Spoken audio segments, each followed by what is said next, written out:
Welcome to Chillin' 101. We hope this video helps. In this video, I will explain how to use 4x4 on your Jeep Liberty. First, familiarize yourself with the transfer case, lever, or selector dial.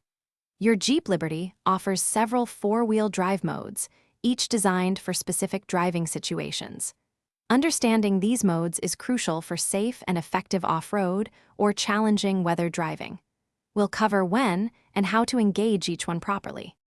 For everyday driving on dry, paved roads, use two-wheel drive. This provides the best fuel efficiency and handling.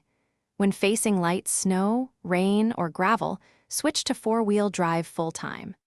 This mode continuously monitors traction and distributes power as needed, offering improved stability without binding the drivetrain on varied surfaces.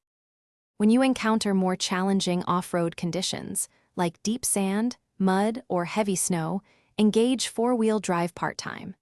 This mode locks the front and rear drive shafts together, providing maximum traction. Remember, never use four-wheel drive part-time on dry, hard-surfaced roads, as it can cause drivetrain damage due to binding. For the most extreme off-road situations, such as very steep hills, rock crawling, or pulling heavy loads, select four-wheel drive low range. This mode significantly multiplies torque, giving you immense power at lower speeds.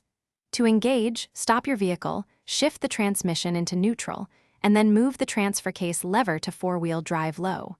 Drive slowly and carefully. Thanks for watching. Consider subscribing if we helped you.